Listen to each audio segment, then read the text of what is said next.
نحمده ونصلي على رسوله الكريم اما بعد فاعوذ بالله من الشیطان الرجیم بسم اللہ الرحمن الرحیم الحمد للہ رب العالمین والصلاة والسلام علی نبینا محمد صلی اللہ علیہ وسلم۔ السلام علیکم ورحمۃ اللہ وبرکاتہ۔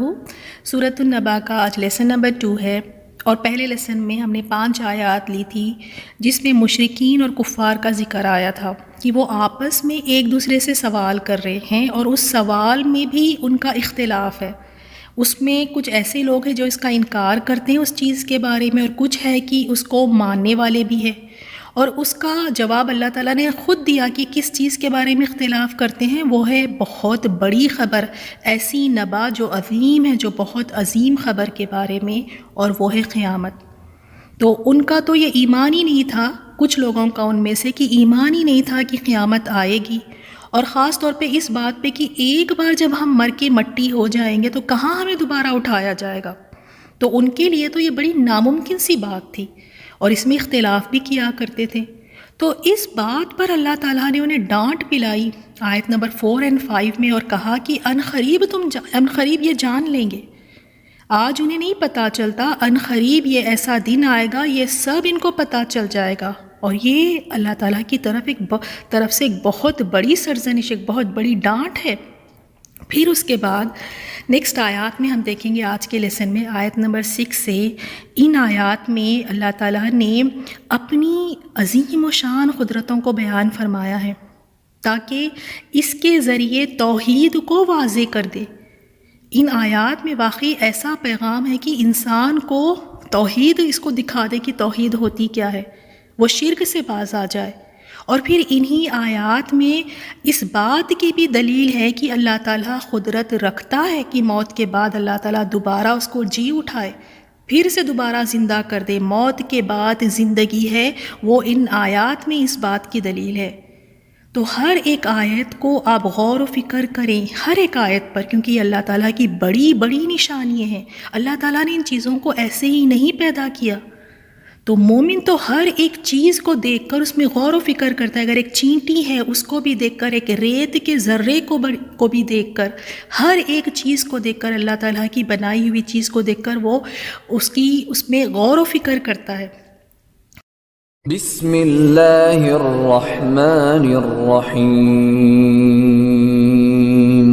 لم نجعل الارض مہادا والجبال اوتادا وخلقناكم ازواجا وجعلنا نومكم سباتا وجعلنا الليل لباسا وجعلنا النهار معاشا وبنينا فوقكم سبعا شدادا وجعلنا سراجا وهاجا وأنزلنا من المعصرات ماء ثجاجا لنخرج به حبا ونباتا وجنات الفافا۔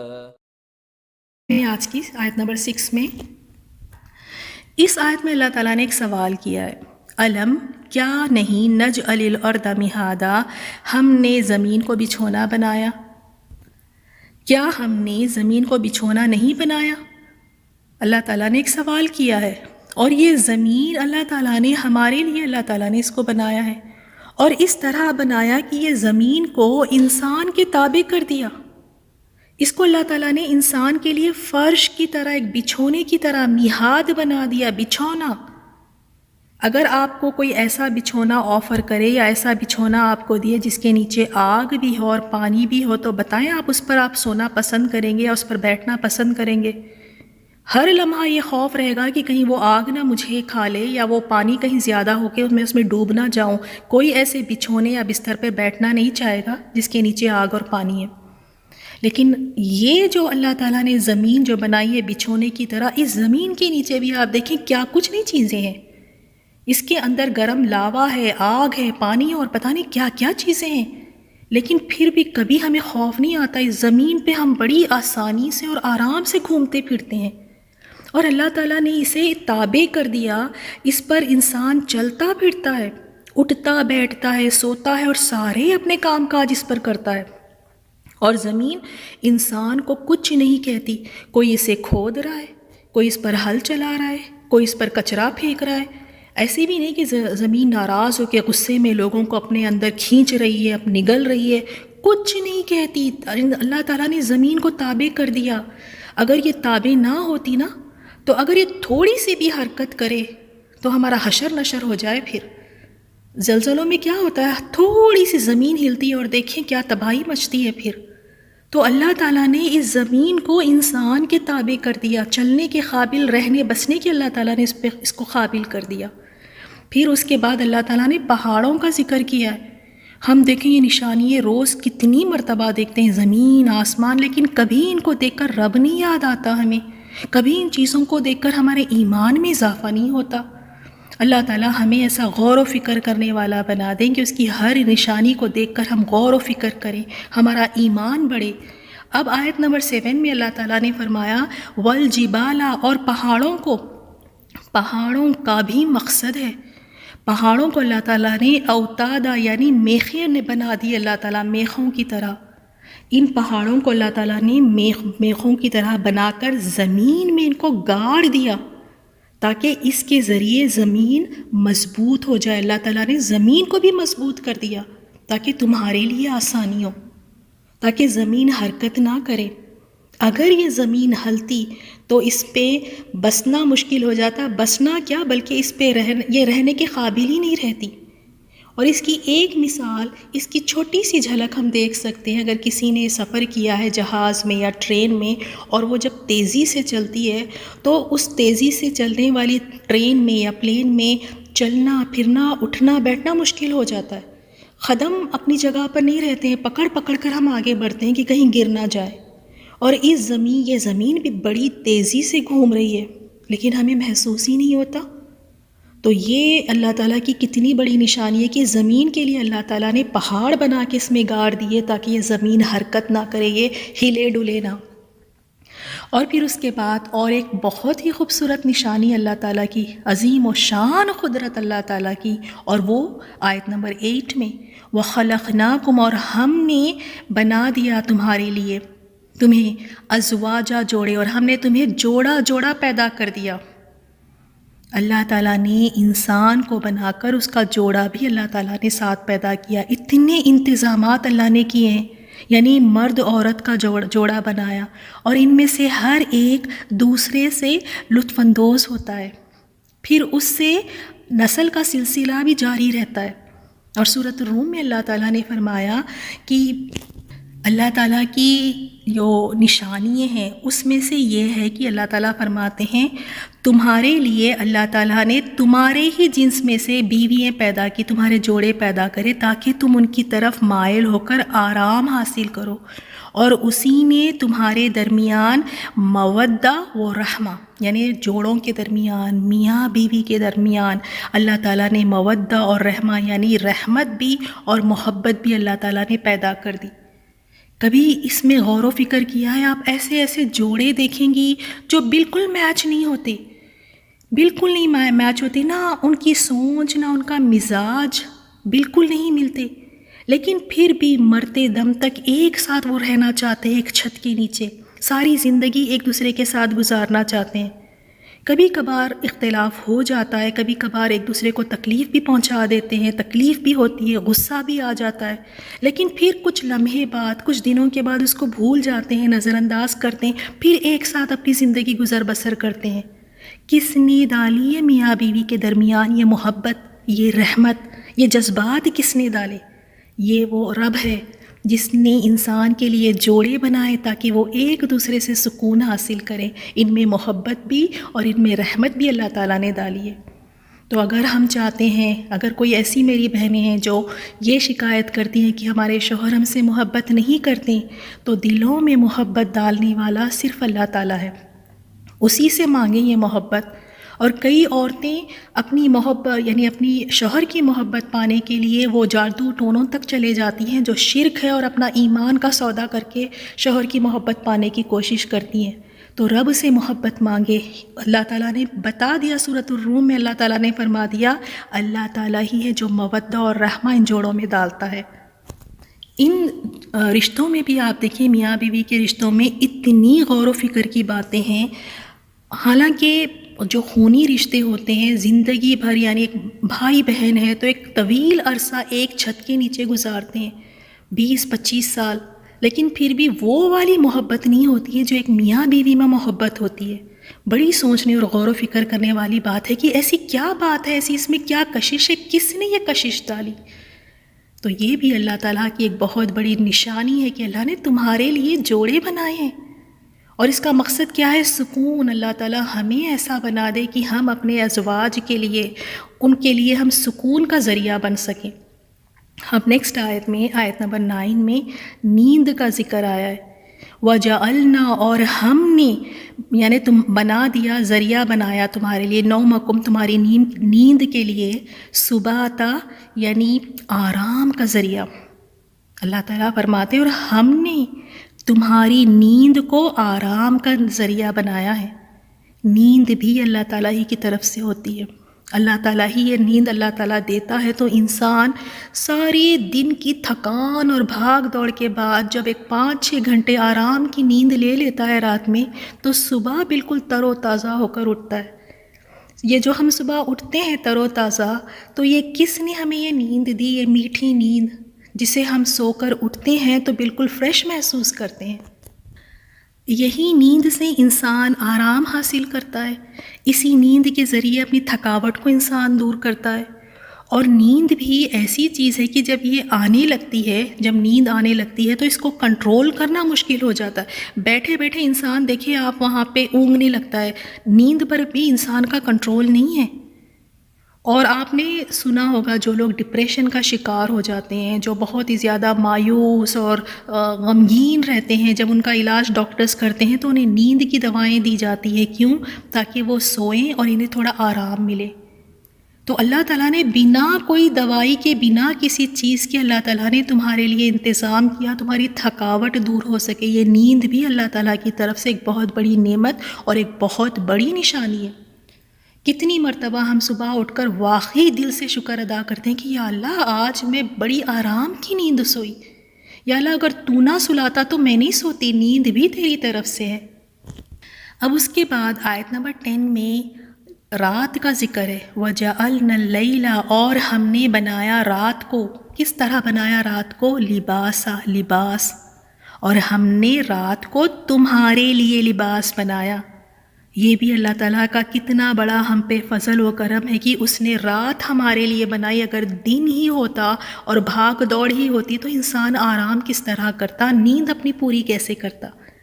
جب رات ہوتی ہے تو دیکھیں ایک ماحول میں بھی خاموشی آ جاتی ہے، سکون سا چھا جاتا ہے. ہر جگہ آپ دیکھیں جانور ہیں وہ اپنے گھروں میں چلے جاتے ہیں، پرندے ہیں وہ اپنے گھونسلوں کی طرف چلے جاتے ہیں. آپ دیکھیں ہر کوئی اپنے اپنے گھروں میں چلے جاتا ہے اور اس وقت پر رات چھا جاتی ہے بالکل ایک لباس کی طرح.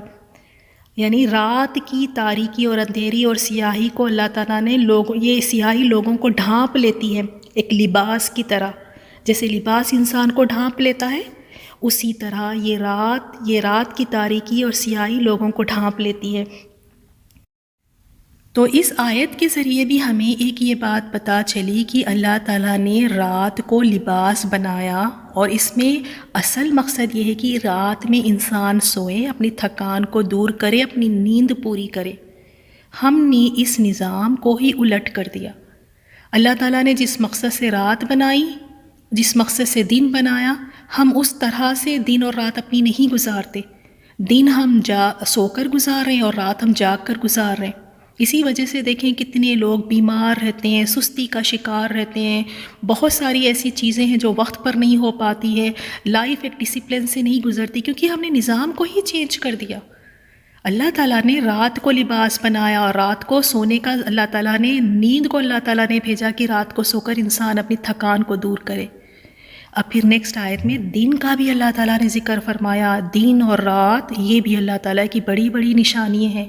وَجَعَلْنَا النَّهَارَ، اور بنایا ہم نے نہار یعنی دن کو، معاشا اس کو روزی کمانے کا وقت بنایا، دن کو اللہ تعالیٰ نے روشن کر دیا تاکہ اس دن میں انسان پھر جب فریش اٹھے تو یہ اس کو پھر اپنے بہت سارے کام بھی ہوں گے، تو اس کے لیے چلنا پھرنا، تجارت کرنا، یعنی روزی اور تجارت کے کام کرنا اور اپنے دیگر جو بھی کام ہے وہ کام کرنے کے لیے آسان ہو۔ اللہ تعالیٰ نے دن کو چمکدار کر دیا، یہ دن بالکل روشن ہوتا ہے کہ انسان آسانی سے اپنے کام کر لے۔ پھر آسمانوں کا ذکر فرمایا آیت نمبر 12 میں، وَبَنَيْنَا، اور ہم نے بنایا، فَوْقَكُمْ، تمہارے اوپر، سَبْعًا، 7، شِدَادًا، مضبوط، ہم نے تمہارے اوپر 7 مضبوط آسمان بنائے۔ اور یہ آسمان اللہ تعالیٰ نے اتنے مضبوط بنائے، اتنے وسیع ہے، اتنے بلند ہے، اور ان آسمانوں کو اللہ تعالیٰ نے ستاروں کے ساتھ اور خوبصورت بھی بنایا۔ اور یہ اللہ تعالیٰ کی عظیم و شان قدرت ہے کہ یہ آسمان اس میں آپ نہ کوئی تڑک دیکھیں گے، نہ ہی یہ کبھی پرانا ہوتا ہے، نہ ہی یہ کہیں سے اس میں دیکھیں گے کہ کہیں کلر اس کا مدھم ہو رہا ہے یا ڈل ہو رہا ہے۔ تو اللہ تعالیٰ نے یہ 7 مضبوط آسمان بنائے۔ اب پھر اس کے بعد سورج کا ذکر آیا ہے آیت نمبر 13 میں، اللہ تعالیٰ فرماتے ہیں، وَجَعَلْنَا، اور ہم نے بنایا، اور ہم نے ایک روشن چراغ یعنی سورج بنایا۔ اور یہ اللہ تعالیٰ نے ایک سورج کو، ایک ہی ہے سورج، اس کو اس قدر روشن بنایا کہ یہ آپ دیکھیں ساری زمین کو روشن کر دیتا ہے، صرف ایک ہی چراغ ہے۔ ایسی کوئی چراغ یا ٹارچ یا لائٹ آپ دیکھیں گے کہ کسی نے بنائی ہو کہ وہ ایک ہو کہ وہ ساری جگہ کو روشن کر دے؟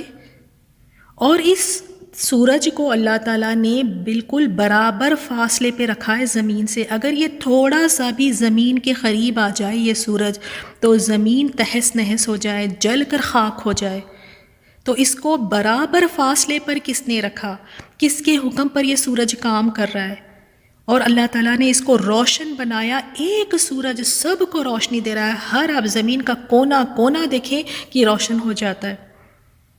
تو یہ بھی اللہ تعالیٰ کی ایک بہت بڑی نشانی ہے۔ پھر اس کے بعد ایک اور نشانی کا اللہ تعالیٰ نے ذکر فرمایا آیت نمبر 14 میں، وَأَنزَلْنَا، اور ہم نے نازل کیا۔ اللہ تعالیٰ فرماتے ہیں، اور ہم نے پھر بادلوں سے خوب برسنے والا پانی نازل کیا، بادلوں سے ایسا پانی نازل کیا، اور وہ پانی یعنی انسان کی جو زندگی ہے بغیر پانی کے ممکن نہیں ہے۔ اور آج تک سائنس نے کافی چیزوں میں ترقی کی ہے، لیکن کسی نے آسمان سے پانی نہیں برسایا، آرٹیفیشل رین کوئی کر ہی نہیں سکا۔